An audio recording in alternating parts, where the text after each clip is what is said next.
everyone who has joined us today for today's first quarter 2018 earnings call. Although it's only been a few weeks since our last call, we have made meaningful progress across both our Skyline Medical and our Precision Oncology divisions, and I'm pleased to have this opportunity to provide you with an update on these recent achievements. I'll start by discussing our strategic plans in the Precision Oncology market before Richard Gabriel goes into more detail on the progress we are making at our Tumor Genesis subsidiary. Then Jerry Bartell, CEO of Helomics Corporation, will provide an update on the recent developments in Helomics. I will then recap Skyline Medical's recent sales progress before turning the call over to Bob Myers, our CFO, to discuss the financial results from the quarter in more detail before opening the call for Q&A. First, a quick update on our independent auditors. Subsequent to the quarter end, we welcomed Deloitte & Touche, a Big Four accounting firm, as our independent auditor. Given the major changes that are underway at the company, it was important for us to have auditors that can handle the increase in workload as the scope of our business expands. We are very pleased to have passed Deloitte's very strict acceptance procedures, and I believe this appointment is reflective of our commitment to a strong corporate governance and best practices as the company evolves. Now moving on to our strategic plans to establish Precision Therapeutics as a leader in the field of precision oncology. The emergence of precision medicine is changing the face of cancer care by enabling physicians to predict responses to molecularly targeted drugs, leading to better defined treatment options for patients. The global cancer drug market is expected to generate revenues of around $161 billion by the end of 2021, and according to Zion Market Research, this presents a major opportunity to position the company as an invaluable resource to life sciences companies operating within the precision oncology market, as personalized targeted therapies are increasingly developed for the treatment of cancers. The first quarter of 2018 was a transitional time for the company as we made rapid progress, accelerating our entry into this market through the formation of our Tumor Genesis subsidiary and our 25% investment in Helomics Corporation. Tumor Genesis was formed to pioneer a powerful new approach to growing cancer tumors in the laboratory, with an initial focus on ovarian cancer. We have already put together a strong team to drive this strategy, including appointing Dr. Mark Collins as the president of Tumor Genesis. Mark joins us from Helomics, where he is vice president of innovation and strategy. He has had multiple executive roles in a variety of discovery, informatics, and bioinformatics functions within the global pharma, and founded 3 startup software companies in the machine learning and drug discovery space. He is a great addition to the team, and his appointment will serve to enhance the collaborative relationship between Tumor Genesis and Helomics. On the business development side, we engaged Richard Gabriel as to lead the external business development strategy for Tumor Genesis Incorporated. Richard has been instrumental in securing several technology licenses for Tumor Genesis to advance the development of the next generation PDX tumor models, and has a proven track record in both entrepreneurial and public company settings, including serving as a board member of Precision Therapeutics since 2016. I would now like to turn the call over to Richard so we can recap the progress we have made executing against our strategy so far, and lay out what we can expect to see from Tumor Genesis over the next several months. Richard, if you would please, go ahead. Yeah, thank you, Carl. I'm pleased to be here today to talk about Tumor Genesis. As Carl mentioned, Tumor Genesis is developing a new approach to growing cancer tumors in the laboratory. This presents a major economic opportunity as there is a shift away from the traditional patient-derived tumors mouse model, or the PDX mouse model, to screen new drugs and toward more advanced technologies. The National Cancer Institute has abandoned its standard cell lines and is evaluating patient-derived tissue samples as the new standard for drug screening technologies that it offers to institutions and researchers. The NCI is keen on using patient-derived samples and has funded the only technology, the PDX mouse model, to screen new drugs. It is searching for more robust and lower-cost alternatives to the PDX mouse model, as many other pharmaceutical companies and developers. Our goal is to meet the needs of the NCI and the drug discovery industry with a solution that is cheaper, faster, more accurate than the PDX mouse model. Recent studies show the potential for helping physicians categorize and select best combinations of treatments for patient-derived tumor samples is expected to exceed several $billions per year. BCC research states that the non-human cell culture market is expected to top $300 million for the Clinical Research Organization Services, or CRO services, and $250 million for assay kits by 2019. The compounded annual growth rate of this sector, or the CAGR, of three-dimensional cell culture technologies is expected to top 30% by 2020. Our initial focus will be on ovarian cancer. Currently, there are 24 mutations of ovarian cancer, and tumor genesis is focused on completing tumor generation for each of these mutations in the first half of 2019. We also hold exclusive licenses for breast, pancreatic, colon, lung, brain cancer, which will drive our long-term expansion strategy. Each of these cancers can also produce many mutations which display different characteristics. Ovarian cancer cells fool a woman's immune systems into behaving as if nothing were wrong, thereby evading the immune system response. The tumor genesis approach is designed to fool the cancer cells into thinking they are still in the patient's body, which in turn will enable developers to test drugs in a model system that closely mimics the way tumors grow in the body.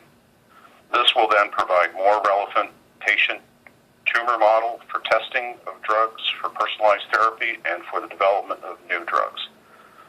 Testing of the tumor genesis PDX tumors by pharmaceutical companies will take place in collaboration with Holomics and will enable patients to determine how their particular cancer cells may respond to different chemotherapies. We're moving quickly to validate these new tumor genesis technologies in a clinical setting with the help of pathologists, oncologists, and of course, patients. This involves taking the following actions. Step 1, securing cancer samples by mutation. We aim to secure our first cancer samples over the next 4 to 6 weeks. Stage 2, discovering and announcing the first peptide sequence. This is estimated to be sometime in the third quarter of 2018. Stage 3, selecting and optimizing the peptide structure for tumor growth, which we expect to be completed sometime in the fourth quarter of 2018.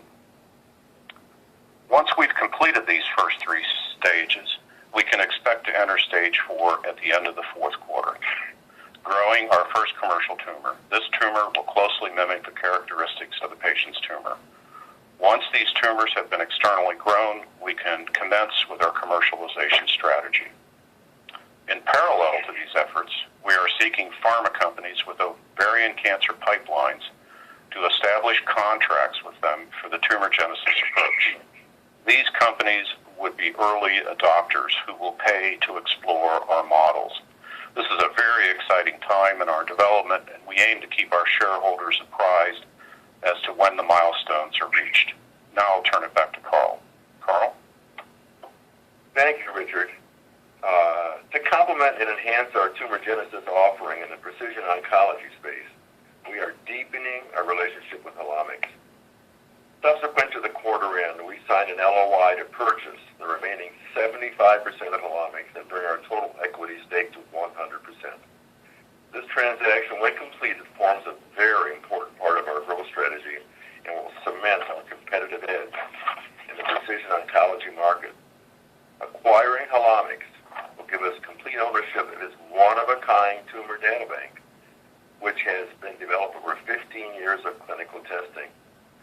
This data contains the drug response profiles of over 149,000 patient tumors. believe this data has the potential to revolutionize the effectiveness of clinical trials and drug development, and are excited by the opportunity to monetize this asset to grow revenues at Precision Therapeutics. Together, Halomic's data set and tumor genesis tumor model will offer the most advanced technologies in the market to advance the clinical testing of new personalized cancer therapies. Testing cancer cells in the lab before they're treated in the patient's body provides an actionable roadmap for patients and their oncologists to guide therapy and positively impact patient outcomes. This is truly a unique offering, combining artificial intelligence with personalized oncology. With that, I'll now turn the call over to Jerry Barzell, CEO of Halomix. Jerry is going to talk to you about what Halomix has been doing over the past quarter and our expectations for the business growing forward. Thank you, Carl. It's a pleasure to be here today to provide an update on the progress we are making in each of our different areas of the Halomix business. There is significant demand from pharma companies for rich molecular data on patients with various diseases, especially cancer, to drive patient selection for increasingly targeted trials for immuno-oncology drugs, companion diagnostic, biomarker discovery and validation, and drug repurposing. Both pharma companies and investors have shown an appetite paying substantial sums to access such data. Halomix has a highly valuable asset in the form of actionable big data on patients with cancer that details how their tumors respond to chemotherapy. Halomix is in a strong position to rapidly realize this asset and generate high revenues to the company. To recap our business model for those of you who are not familiar, we think of the business in terms of three complementary pillars, all which are currently revenue generating and have growth strategies in place. The first, the integrated clinical CRO business. This leverages our state-of-the-art CLIA lab to provide specialty services to pharma, biotech, and diagnostic companies to drive the development of new therapies and diagnostics during clinical trials. We have formed contracts with diagnostic, biotech, and pharmaceutical companies to grow revenues. While this area of the business is currently in the early stages of its ramp, we have signed multiple projects and have several more in the works. CRO services is an increasing trend and multi-billion-dollar market, and this division has high potential for growth as the industry matures and more precision therapeutics enter clinical trials. The second, D-Chip Bioinformatics. This is a proprietary artificial intelligence powered bioinformatics engine that provides actionable insights from the rich patient data Halomix collects as part of its diagnostic business. Pharma and diagnostic companies use the D-Chip to aid disease diagnosis or drive patient selection for clinical trials. Revenues from D-Chip range from $50,000 for a simple pilot study, $100,000 to $250,000 for a more comprehensive study or annual subscription to the platform, and up to $500,000 for a partnership that involves a CRO element. Halomix currently has an in-depth data generated from over 149,000 tumors, over 15 years of clinical testing. D-Chip is a key part of this integrated clinical CRO services, allowing researchers to mine this knowledge base to produce actionable insights that will drive biomarker discovery development, patient recruitment, and selection for clinical trials and drug repurposing initiatives. This has the potential to generate very significant revenues. The volume of tumor specimens that we profile is continuously rising, which in turn generates additional data for our tumor bank. We are currently securing 3 tumor specimens a week and are working to increase this number to 50 per week by the end of the year. As we ramp towards this target, our revenues will grow in kind, and we expect to be break even for the third quarter. Halomix and Precision Therapeutics are able to rapidly bring the D-Chip to market with a relatively modest investment and significant return on investment, since over $180 million was already invested in data collection. To accelerate this process, we are negotiating several key strategic collaborations to enrich the knowledge base that D-Chip has on ovarian cancer. The third are precision oncology insights. This involves comprehensive tumor profile, using the power of our artificial intelligence and the D-chip to provide a personalized oncology roadmap for patients and their oncologists. Our outreach efforts to oncologists have ramped significantly over the past several months, and we are pleased to have received positive feedback and validation for our precision oncology insights approach. We are also working to form strategic deals for precision oncology insights with academic medical centers around the world to generate additional revenues. These intangible assets will create increasing value to the company as we execute on this strategy. While we're not the only company in this space, we believe we can be the leaders in the market for the 6 cancers we are targeting: ovarian, breast, pancreatic, colon, lung, and brain cancer. What differentiates us in the world of precision oncology is our focus. We're specifically attentive to the oncology insights for 6 specific cancers, and we intend to be the world leader in the artificial intelligence for those 6 cancers, providing actionable data that can facilitate the development of precision therapies.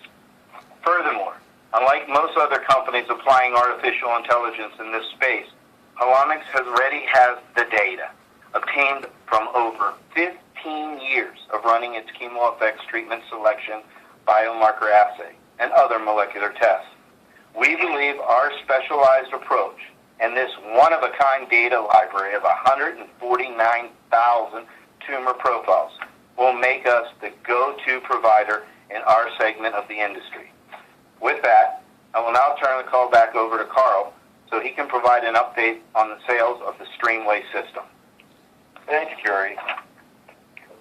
Our Skyline Medical Division continues to gain sales momentum, as evidenced by the strong revenue growth of 135%, reaching $411,593 in the first fiscal quarter. This was driven by the sale of 16 Streamway systems compared with the 3 in the first quarter of 2017. Our improved revenues were the result of our expanded U.S. sales base, force which has led to higher sales to new customers and 4-unit sales that were incremental to sales to a prominent Minnesota-based hospital system. To date, we have sold 123 Streamway systems, and our customers include some of the top hospitals in the U.S., such as the University of Virginia and Intermountain Health's flagship hospital in Utah. To accelerate our sales strategy and secure new customers, we are ramping our marketing efforts and increasing our presence at key industry conferences. While Q1 is typically a slow time for industry events, we have already participated in several conferences in the current quarter and are constantly exploring new opportunities to raise the profile of the Streamway system among key decision makers within the medical field.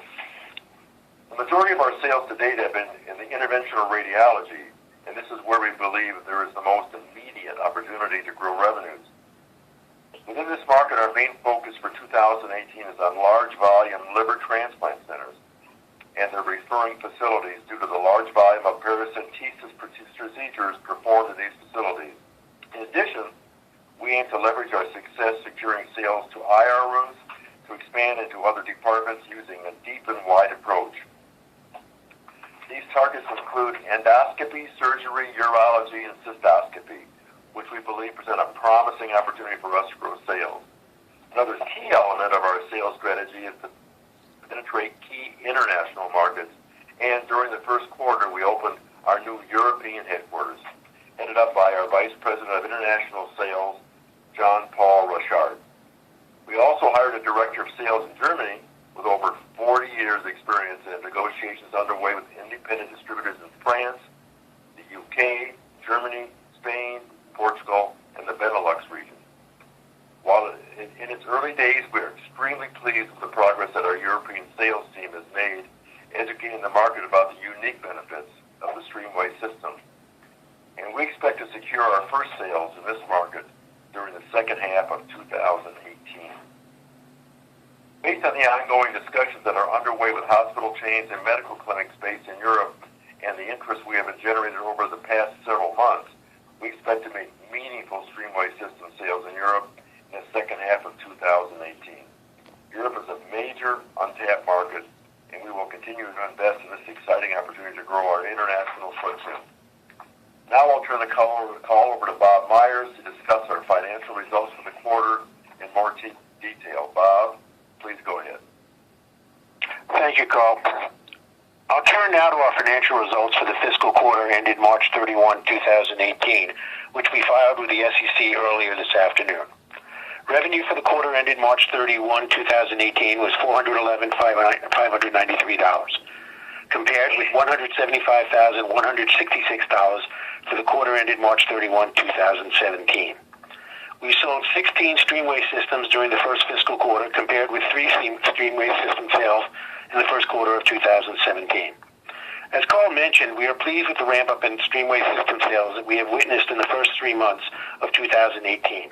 And we believe our sales and marketing campaign for the Streamway system will continue to gain traction throughout the remainder of the year. Our awareness campaign to improve the use of disposable filters and cleaning products continues to drive higher usage among existing customers, generating recurring revenues. Furthermore, we expect to secure our first revenues from Europe in the latter half of this year. Gross profit for the quarter ended March 31, 2018 increased to $294,250, compared with gross profit of $134,174 in 2017. Gross profit margin was 71.5% of revenue, a decrease of 7 basis points compared with 78.9% of revenue for the same period in 2017. Total operating expenses for the quarter ended March 31, 2018 were $2.1 million, compared with $1.5 million reported in the prior year. This increase was primarily due to sales and marketing expenses, which increased $403,084 due to the addition of sales reps and increased participation at medical conferences. The net loss available to common shareholders for the quarter ended March 31, 2018 was $1.8 million, or 15 cents per share, on 11.4 million weighted average shares outstanding. This compares with the net loss available to common shareholders for the quarter ended March 31, 2017 of $1.3 million, or 21 cents per share on 6.5 million weighted average shares outstanding. The company had cash equivalents, and marketable securities of approximately $2.2 million as of March 31, 2018, compared with $0.8 million as of December 31, 2017. The increase in cash was due to $3 million in net proceeds from a public offering and the over-allotment option exercised by the underwriter. With that, I'll now turn the call back to the operator to open line for questions. Thank you. If you'd like to ask a question, please press *1 on your telephone keypad. If you are using a speakerphone, it may be necessary to lift the handset before pressing the corresponding digits. Once again, it's *1 if you would like to ask a question. We'll take our first question from Dana Allen. Yes, hello. That's one of the most interesting Q calls I've ever heard. So I think my first question, I do have several. I think it may have already been answered. I did some research, couldn't find official numbers, but I saw that Helomics had $50 million invested in it. Did I hear you say that $180 million was invested into the database? Yeah, over the years, this is Jerry Vartzel. Good question. It's over $180 million has been invested in the company. Wow. Okay.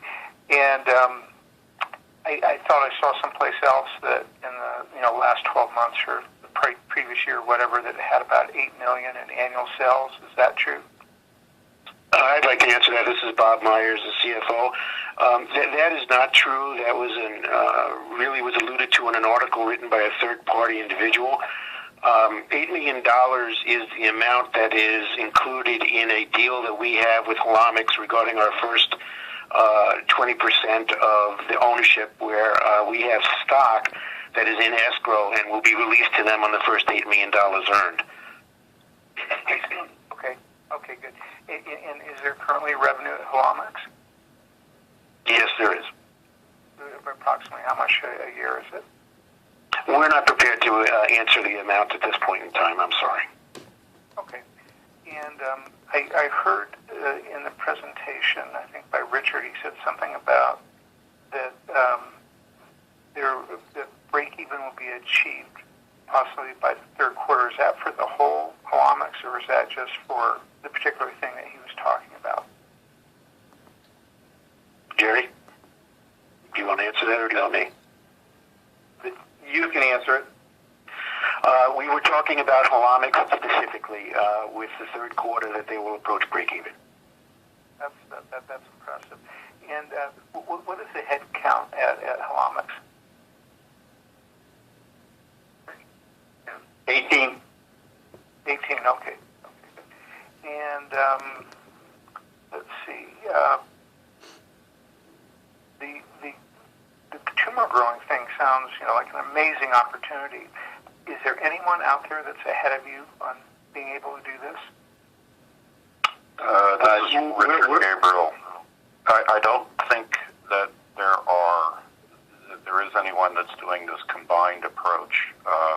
We actually found as a team 3 separate technologies that we licensed in and we'll merge them in with the existing with the existing Holomics technologies, and I'm not aware of anyone that has done that. Yeah. I mean, there could be, but I'm not aware of anyone. It sounds like you're out there looking to buy this stuff, so there's a pretty good chance that you would know about it if it was out there. So, is this cloning, or how does a tumor that's inside someone who's obviously sick, how do you get that to grow it outside of the body? Well, there's a series of in the body, peptides and glycoproteins and a variety of other markers signal to cells back and forth. What's good, what's bad. It's a very complicated environment. We have over the years, the NCI included, have narrowed down the cancer cells to where only the cancer cells survive. What we've learned as a group of oncology developers over the years is that that's not such a good idea, that we have to preserve the tumor environment. So the technologies that we licensed in use a combination of peptides, support systems, which would be, in essence, the structure, as well as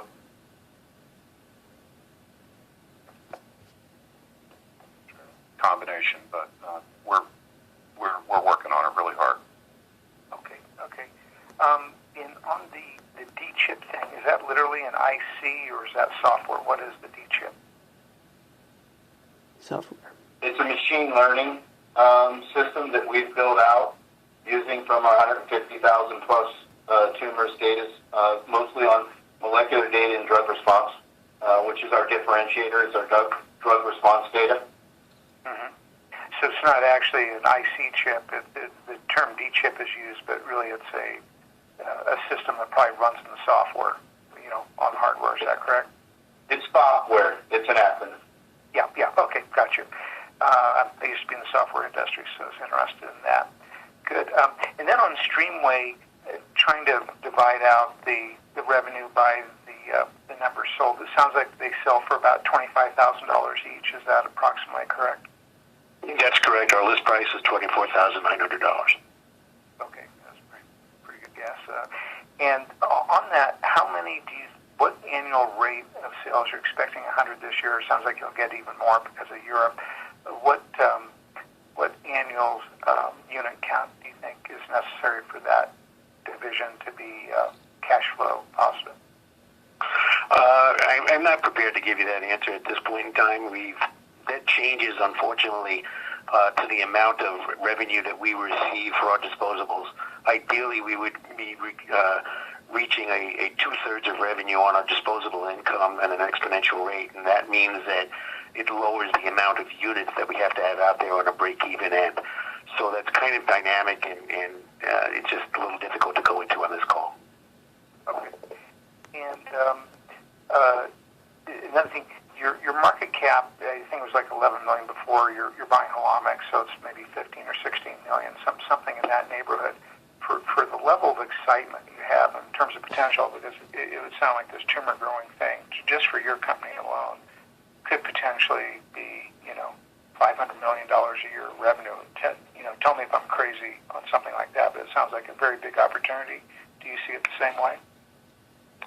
I do. Okay. How do you explain how tiny your market cap is today? I think that our market share is in transition. We have had over the years a number of medical device investors that have stuck with us on our Streamway system, and we have now realized that precision medicine is the way to move, and that we've made this right turn into the precision medicine market, and that we are gearing everything towards that, as well as increasing, of course, our Streamway system. So we haven't yet attracted the biomed and pharma type of investor. I think they're waiting to see what happens with the Holomics acquisition, which is very, very near. And I think that we should hopefully see a positive result in the market once that occurs. Yeah, it sounds, it seems extremely rare. By the way, if I would suggest you taking this, conference call or whatever, and you're going to have an audio of it or whatever, producing a slide show or something to go along with it, just because this is maybe the most interesting conference call that I've ever listened to in terms of potential. So, congratulations, guys, on putting together a great presentation. Thank you. Thank you. That's it for me. And again, it's star one if you would like to ask a question.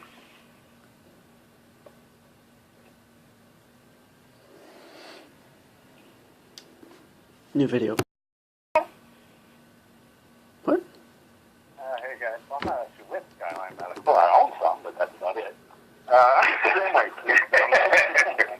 I guess I kind of own it, so I guess I am. But There you go. On the Streamway system, we did 16 in the first quarter. Have we sold any in the second quarter yet? Yes, we have. I'm looking at the end of the second quarter to be approaching the number we had in the first quarter. Okay, good. Now we're still on target for the total for the whole year, just in the United States. Was it 100 or 200? I don't remember it off the top of my head. 100, and yes, we are on target. Okay, and then with the year up, then we can go over that. That'd be awesome. Yeah, oh, yes, sir. Okay, and the last thing I saw in the news was about the NASDAQ notification about being under a $1 bid. When is the Holomics acquisition supposed to be complete? Right now we are under $1, but we're not in danger of NASDAQ issuing us any letter that takes 30 days of continuous pricing, bid price being under $1. So we're on the early stages of that, as we've gone over $1 a couple of times. Certainly we hope that the Holomics defined merger agreement will change that, and then the close of that merger as well. We expect to close that merger very, very shortly. You may hear that within the week, certainly. Okay, that sounds really good. I think everything else has been answered for me. That does it.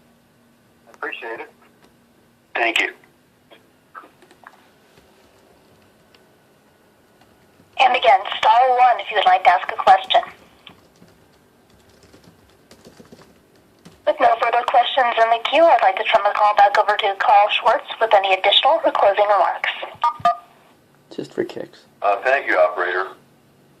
Before closing today's call, I'd like to reiterate how excited we are about the opportunity before us.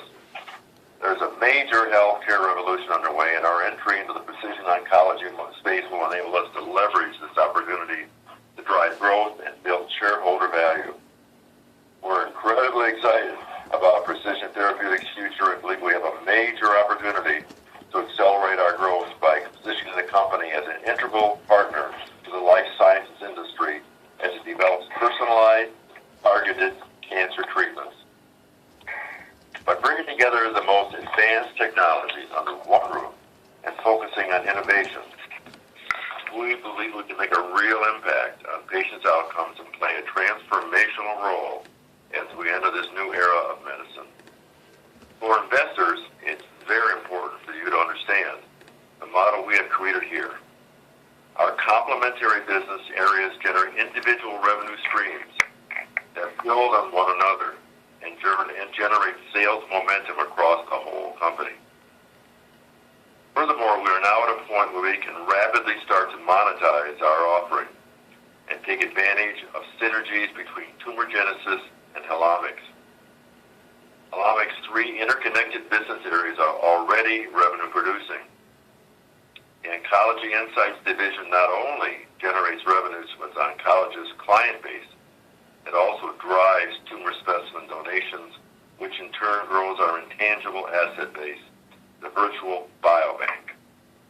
Likewise, while Tumor Genesis aims to bring in revenues the direct sale of its lab-grown commercial tumors, it also generates revenue growth at Helomics by driving business to the Precision Oncology Insights division, which will be responsible for the testing of tumors. Of course, this will ultimately add even more tumor specimens to the biobank, raising the valuation of Precision Therapeutics on the whole. We believe this business model, in which the various revenue streams stack upon each other, will drive shareholder value in the near term and fuel our ascent to becoming the leading precision medicine company in our 6 core focus areas: ovarian, breast, lung, colon, pancreatic, and brain cancer. With that, I will now close the call. Thank you once again for everyone who joined us, and I look forward to updating you again on our Q2 call. Thank you. This does conclude today's conference. We thank you for your participation. You may now disconnect. Bullish.